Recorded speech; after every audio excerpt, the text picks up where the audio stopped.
Hello students, I am your educator. In our today's video, we are going to discuss about line symmetry and rotational symmetry. We have already discussed about line symmetry and rotational symmetry in exercise 14.1 and 14.2. So you can watch that video on my channel's playlist for class 7. So let's discuss exercise 14.3. Our first question is, name any two figures that have both line symmetry and rotational symmetry. हमें क्या करना है students, ऐसे दो figures के name बताने हैं जिनमें लाइन सिमेट्री और रोटेशनल सिमेट्री दोनों टाइप की सिमेट्री हों. लाइन सिमेट्री क्या होती है students? The line which divide the given figure into two identical parts. ऐसी लाइन जो गिवन फिगर्स को टू आइडेंटिकल पार्ट्स में डिवाइड करे, यानी उस लाइन के रिस्पेक्ट में अगर हम गिवन फिगर को फोल्ड करें तो दोनों पार्ट एक दूसरे को कम्प्लीटली कवर करें. सो वो क्या होती है? हमारी लाइन ऑफ सिमेट्री. जैसे देखिए स्टूडेंट्स, मेरे पास ये रेक्टेंगुलर शेप है. अगर इसको हम मिडल में से ब्रेथ के रिस्पेक्ट में फोल्ड करते हैं तो ये दोनों पार्ट एक दूसरे को कम्प्लीटली कवर करते हैं. सो ये हमारी क्या बनेगी? Line of symmetry. Okay students, so ये होती है हमारी line of symmetry. Next definition हम देखते हैं. रोटेशनल सिमेट्री क्या होती है स्टूडेंट्स? जब हम किसी फिगर को रोटेट करते हैं, टर्न करते हैं, तो वो फिगर एग्जैक्टली सेम दिखना चाहिए जिस पोजीशन में वो पहले था. वही क्या होता है? हमारा रोटेशनल सिमेट्री. और ऑर्डर ऑफ रोटेशनल सिमेट्री क्या होता है? इन ए कंप्लीट टर्न कब होता है स्टूडेंट? 360 डिग्री के एंगल में क्या होता है? हमारा कंप्लीट टर्न होता है. Half turn 180 degree and quarter turn 90 degree के इक्वल होता है. सो कंप्लीट टर्न में number of time the object looks exactly the same is called order of rotational symmetry. जब हम कंप्लीटली 360 के एंगल पर मूव करते हैं किसी ऑब्जेक्ट को, जितने टाइम वो अपनी ओरिजिनल पोजीशन में आता है वही क्या होता है? हमारा ऑर्डर ऑफ रोटेशनल सिमेट्री. जैसे देखिए स्टूडेंट्स, मेरे पास ये स्क्वायर शेप है. इसको हम यहाँ से हम क्या लेते हैं? सेंटर पॉइंट लेते हैं. जैसे ए पॉइंट यहाँ पे हमने इसको फिक्स कर दिया है. ओके स्टूडेंट्स, इस एरो के यहाँ से हमने फिक्स कर दिया है. अब इसको हम रोटेट करना स्टार्ट करेंगे. टू टाइप से हम रोटेट करेंगे, एक क्लॉकवाइज और एक एंटी क्लॉकवाइज. क्लॉकवाइज जैसे क्लॉक के हैंड्स मूव करते हैं, इस टाइप से जब टर्न करते हैं तो होता है हमारा क्लॉकवाइज. और जब एंटी क्लॉकवाइज, क्लॉक के दूसरी साइड में जब हम गिवन ऑब्जेक्ट को टर्न करते हैं. सो हम किसी भी एंगल से इसको रोटेट कर सकते हैं, क्लॉकवाइज या एंटी क्लॉकवाइज, दोनों डायरेक्शन में इसको मूव करवा सकते हैं ऑब्जेक्ट को. तो देखिए स्टूडेंट्स, यहाँ पे हम सेंटर ऑफ रोटेशन लेते हैं. अब इस फिगर को मूव करवाना स्टार्ट करते हैं. क्या ये एग्जैक्टली सेम दिख रहा है जो हमारा गिवन फिगर था? नहीं स्टूडेंट्स. क्या अब सेम दिख रहा है? नहीं. अब देखिए स्टूडेंट्स, ये बिल्कुल हमारा स्क्वायर शेप दोबारा से मिल रही है. तो हमें वन टाइम यहाँ पे हम क्या मिला है? एग्जैक्टली सेम शेप मिल रही है. सो वन टाइम फिर से रोटेट करते हैं, टू टाइम फिर से रोटेट करते हैं, थ्री टाइम और फिर से रोटेट करते हैं, four time. So four time हमें एग्जैक्टली सेम फिगर मिल रहा है. तो ये क्या होता है? हमारा ऑर्डर ऑफ रोटेशनल सिमेट्री. कितना बनेगा यहाँ पे? 4. Okay students, so first question में क्या था students? Name any two figures have both line symmetry and rotational symmetry. हमें ऐसे टू फिगर्स के नेम बताने हैं जिनमें लाइन सिमेट्री भी हो और रोटेशनल सिमेट्री भी हो. ओके स्टूडेंट्स, सो अगर आपने एक्सरसाइज 14.1 और 14.2 को अच्छे से अंडरस्टैंड किया तो आप इजीली क्वेश्चंस का आंसर दे सकते हैं. सो ऐसे दो फिगर्स कौन से बनेंगे स्टूडेंट्स? हमारे square and triangle. So first question के लिए हमारे आंसर क्या बनेंगे students? Number 1 is square and number 2 equilateral triangle. Square और इक्विलेटरल ट्रायंगल में क्या होता है स्टूडेंट्स?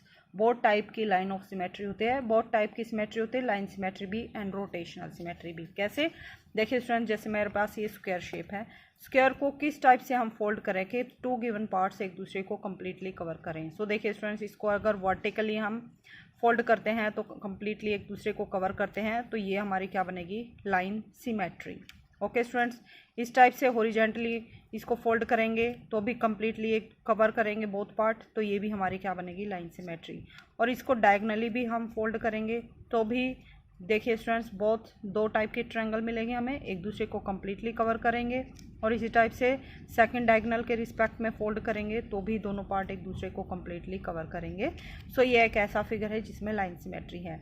अब हम पता करते हैं क्या इसमें रोटेशनल सिमेट्री है? बिल्कुल है स्टूडेंट्स. मान लीजिए हमने इसको यहाँ पे ए पॉइंट पे फिक्स कर दिया. सो अब ए पॉइंट से हम 360 डिग्री का एंगल कंप्लीट करेंगे, यानी इसको कम्प्लीटली रोटेट करेंगे। जितने नंबर ऑफ टाइम ये शेप हमें स्क्वायर शेप है, हमें स्क्वायर मिलेगा, वही क्या बनेगा इसका ऑर्डर ऑफ रोटेशनल सिमेट्री। तो देखिए स्टूडेंट्स, यहाँ पे हम सेंटर लेते हैं। सेंटर कहाँ बनेगा? Point of intersection of diagonals. Diagonals जहाँ पे एक दूसरे को मीट करेंगे वो हमारा क्या बनेगा? सेंटर। सो अब इस फिगर को हम रोटेट करना स्टार्ट करते हैं। क्या ये एग्जैक्टली एक हमें स्क्वायर मिल रहा है जैसा हमारी शेप थी? नहीं स्टूडेंट्स। क्या मिल रहा है? एग्जैक्टली सेम शेप बिल्कुल मिल रही है स्टूडेंट्स, हमें ये स्क्वायर शेप मिल रही है। सो 1 टाइम, नेक्स्ट मूव करते हैं 2 टाइम्स, अब ये ए पॉइंट नीचे आ गया है। अब 3 टाइम्स, ये हमारा लेफ्ट साइड में आ गया ए पॉइंट। अब फिर से मूव करते हैं 4 टाइम्स, ए पॉइंट हमारा हमने जहाँ से स्टार्ट किया था वही आ गया है। तो अब इसको आगे मूव नहीं करना है, ये हमारा कंप्लीट टर्न जो है 360 का कंप्लीट हो गया है। सो इसमें ये जो फिगर है स्क्वायर, इसमें किस टाइप की लाइन ऑफ सिमेट्री है स्टूडेंट्स? किस टाइप का सिमेट्रिकल फिगर है? इसमें बोथ टाइप की बोथ टाइप की सिमेट्री है, line symmetry and rotational symmetry. Okay students, इसी टाइप से हम क्या लेते हैं? इक्विलेटरल ट्रायंगल लेंगे। इक्विलेटरल ट्रायंगल का हम ये लेते हैं यहाँ पे सेंटर, और यहाँ पे इस पॉइंट पे हम जो ये डार्क पॉइंट है यहाँ, या फिर इसका नेम दे सकते हैं हम पी, इस पॉइंट पे हम इस पॉइंट से मूव करवाना स्टार्ट करते हैं। इसको तब तक मूव करवाएंगे ट्रायंगल को जब तक ये पॉइंट वापस इसी पोजीशन पर नहीं आ जाता है। ओके स्टूडेंट्स, सो अब हम मूव करवाना स्टार्ट करते हैं।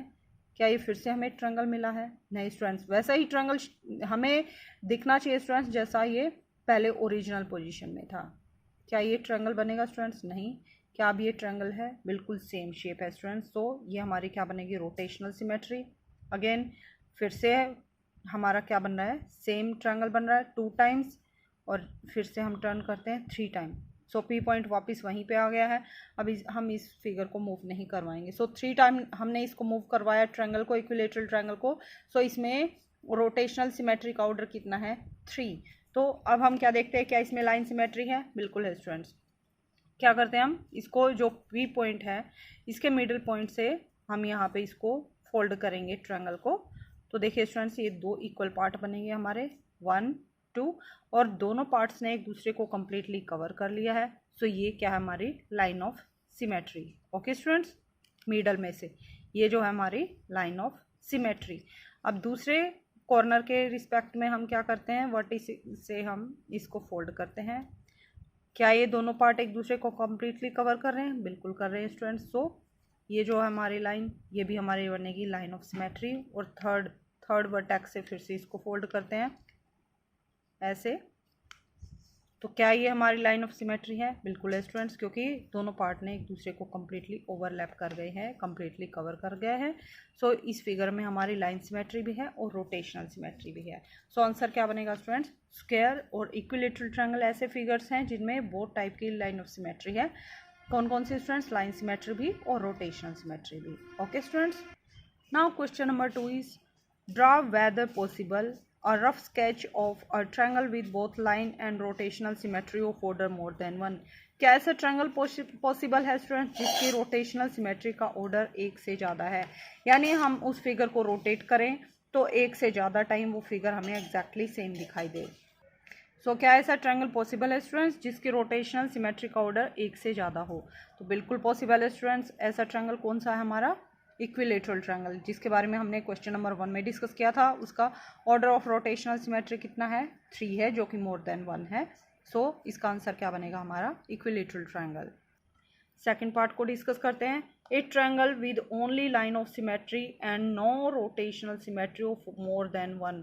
ऐसा ट्रायंगल जिसमें लाइन सिमेट्री हो, जिसमें केवल लाइन सिमेट्री हो और रोटेशनल सिमेट्री का ऑर्डर जो है 1 से ज़्यादा नहीं होना चाहिए। यानी सिर्फ कंप्लीट टर्न करें तभी वो फिगर हमें एग्जैक्टली सेम मिले लगे, उससे पहले हमें एग्जैक्टली सेम फिगर नहीं मिलना चाहिए। सो ऐसा ट्रायंगल क्या पॉसिबल है? बिल्कुल पॉसिबल है स्टूडेंट्स। इसके लिए हमारा आंसर क्या रहेगा? सो ऐसा ट्रायंगल कौन सा बनेगा students? Isosceles triangle. So answer क्या बनेगा स्टूडेंट्स? Isosceles triangle. आइसोसेलेस कैसा ट्रायंगल होता है स्टूडेंट्स? ऐसा ट्रायंगल जिसकी 2 sides are of equal length. मान लीजिए ए बी और ए सी जो लाइन सेगमेंट है इनकी लेंथ इक्वल है। अगर हम ए पॉइंट से इसको फिक्स करें तो जब इस ट्रायंगल को मूव करवाएंगे कंप्लीट 360 डिग्री के एंगल पे, तो ये कहीं भी अपनी ओरिजिनल शेप में नहीं आएगा। जब इसको कम्प्लीटली रोटेट करेंगे 360 डिग्री के एंगल पे, सो इसका ऑर्डर ऑफ रोटेशनल सिमेट्री क्या बनेगा, only 1। Okay students, now question number 2 के 2 पार्ट्स रिमेनिंग है स्टूडेंट्स, ये आप खुद से सॉल्व करेंगे। अगर आपकी कोई क्यूरी है तो आप कमेंट करके पूछ सकते हैं। Now question number 3 is, if a figure has 2 or more line of symmetry, should it have rotational symmetry of order more than 1? क्या किसी फिगर की लाइन सिमेट्री 2 या 2 से ज़्यादा लाइन ऑफ सिमेट्री हैं तो क्या उसकी ऑर्डर ऑफ रोटेशनल सिमेट्री 1 से ज़्यादा होगा? बिल्कुल होगा स्टूडेंट्स। क्यों होगा?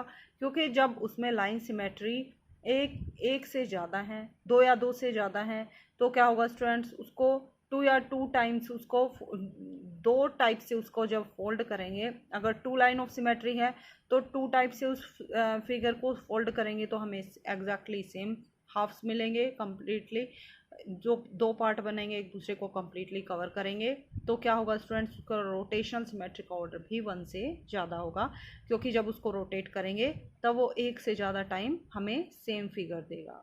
ओके स्टूडेंट्स, तो इसके लिए हमारा आंसर रहेगा yes.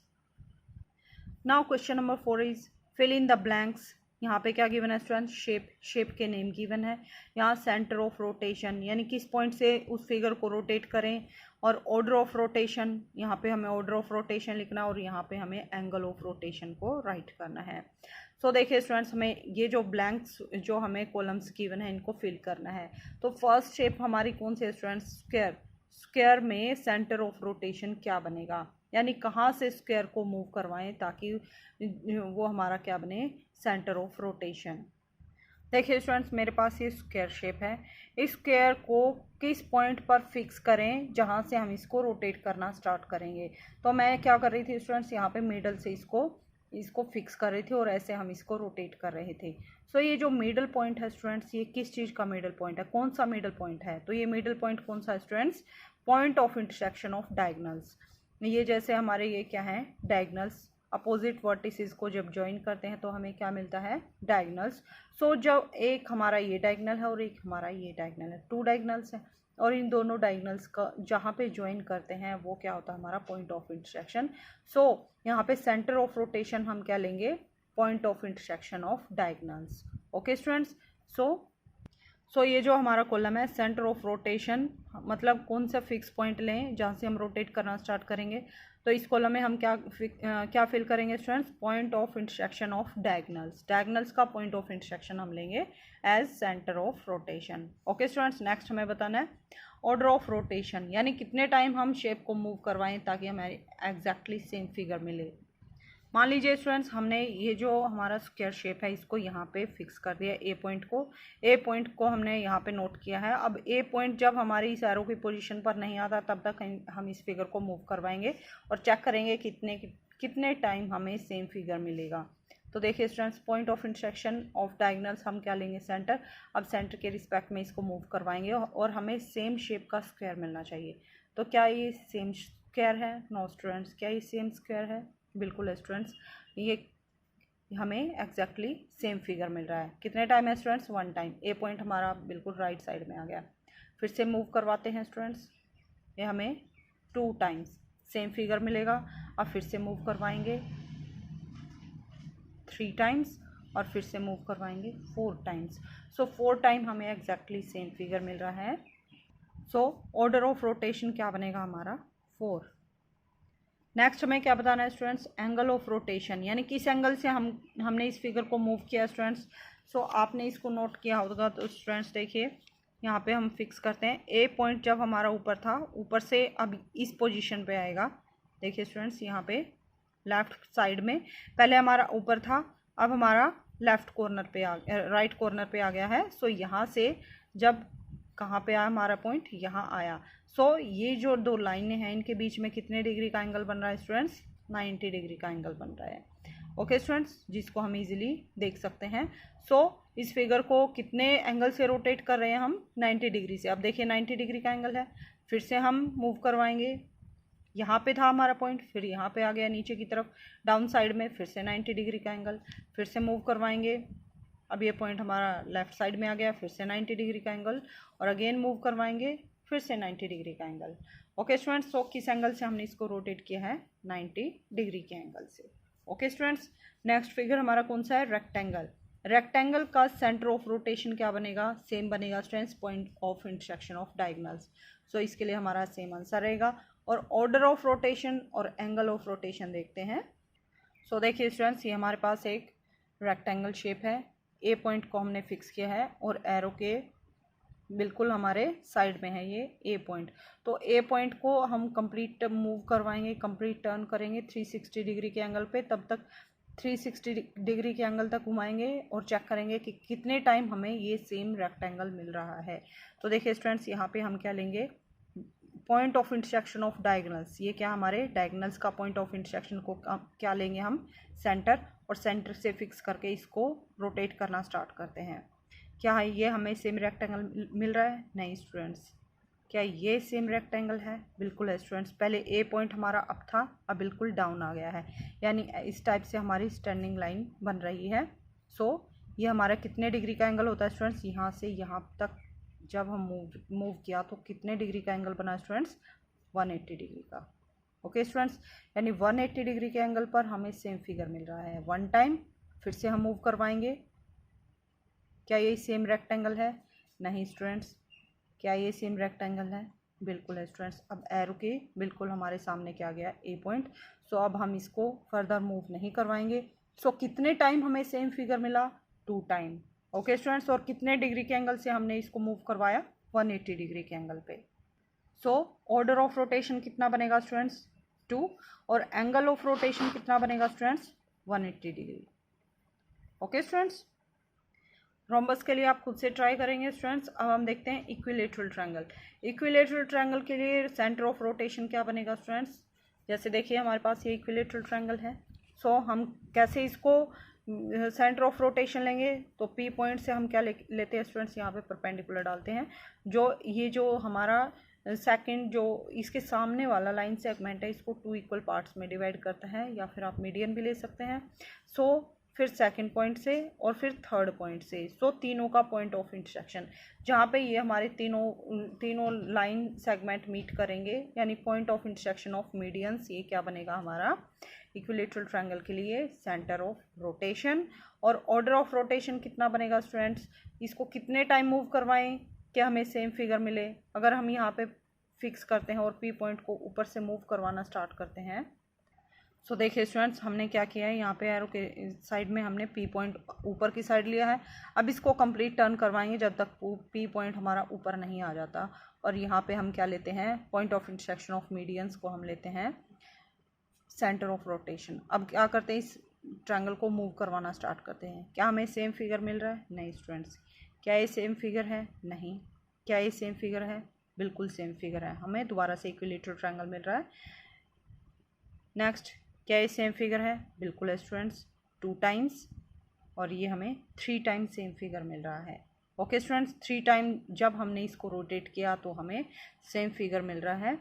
So order of rotational symmetry कितना बनेगा? 3। सो देखिए स्टूडेंट्स, इक्विलेटरल ट्रायंगल के लिए सेंटर ऑफ रोटेशन क्या बनेगा? Point of intersection of medians. Order of rotation क्या बनेगा? 3, और एंगल ऑफ रोटेशन क्या बनेगा स्टूडेंट्स? 120। 120 कैसे आया? क्योंकि अगर हम यहाँ से इस पोजीशन पर जब ये पॉइंट आएगा, यानी इतना एंगल ये मूव कर चलेगा, तो इस एंगल को जब हम मेज़र करेंगे डी स्केल की हेल्प से, तो ये जो एंगल बनेगा हमारा, जैसे देखिए यहाँ पे इस टाइप से हमें सेम पोजीशन मिल रही है। सो ये पॉइंट हमारा यहाँ से यहाँ पे आ गया है, यानी हमने कितना ट्रैवल किया? इतना, या फिर यहाँ से यहाँ पे आ गया।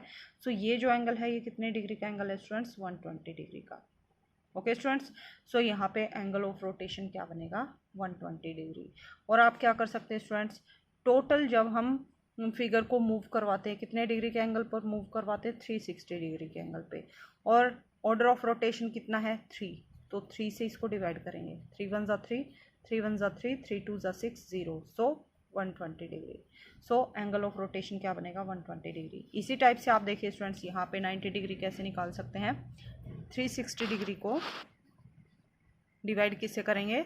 ऑर्डर ऑफ रोटेशन से, 4 से। 4 1 ज़ा 4, 4 9 ज़ा 36 और 0। सो 90 डिग्री का एंगल हमारा क्या बनेगा? Angle of rotation. इसी टाइप से 360 डिग्री डिवाइडेड बाय, यहाँ पे रेक्टेंगल के लिए क्या ऑर्डर ऑफ रोटेशनल सिमेट्री 2 से डिवाइड करेंगे, 2 1 ज़ा 2, 2 1 ज़ा 2, 2 8 ज़ा 16, 0, सो 180 डिग्री। सो आप इस टाइप से इजीली इस एंगल को भी फाइंड आउट कर सकते हैं। नेक्स्ट हम देखते हैं स्टूडेंट्स सर्कल। सर्कल के लिए सेंटर ऑफ रोटेशन क्या बनेगा स्टूडेंट्स? सो देखिए ये हमारे पास सर्कल है, सर्कल के लिए सेंटर ऑफ रोटेशन क्या बनेगा स्टूडेंट्स? जैसे ये हमारा सेंटर है, ये कैसे मिलेगा? जब हम क्या करें, 2 डायगोनल्स लें, दो डायगोनल्स जब आपस में एक पॉइंट पर मीट करेंगे तो वो क्या होगा, हमारा centre of rotation. So point of intersection of diagonals. और ऑर्डर ऑफ रोटेशन क्या बनेगा स्टूडेंट्स? इसको कितने ही टाइम हम मूव करवाएं किसी भी एंगल पे तो हमें सेम फिगर मिल रहा है। ओके स्टूडेंट्स, सो सर्कल के लिए हमारा सेंटर ऑफ रोटेशन क्या बनेगा students? Point of intersection of diagonals. Order of rotation क्या बनेगा? इनफाइनाइट। ये चाहे कितने भी टाइम इसको मूव करवाएं हमें सेम सर्कल मिलेगा। और एंगल ऑफ रोटेशन क्या बनेगा? एनी एंगल, किसी भी एंगल पर मूव करवाएं हमें सेम सर्कल मिलेगा। Now question number 6 is, after rotating by 60 degree about the centre, figure looks exactly the same as original position. At what other angles will this happen for the figure? क्या होता है students, कोई figure है जो 60 degree के angle पर हमें क्या मिलता है? रोटेशनल सिमेट्री मिल रही है, यानी हमें 60 डिग्री के एंगल पर सेम फिगर मिल रहा है। तो हमें क्या बताना है और किस मेजर के एंगल पर, यानी कितने डिग्री के एंगल्स पर हमें सेम फिगर मिलेगा। तो देखिए स्टूडेंट्स, हम कम्प्लीटली रोटेट करते हैं फिगर को, कितने डिग्री के एंगल से रोटेट करते हैं? कंप्लीट 1 टर्न किस में होता है? 360 डिग्री के एंगल पर। ओके स्टूडेंट्स, हमने क्या किया है, 60 डिग्री के एंगल पर हमें सेम फिगर मिल रहा है।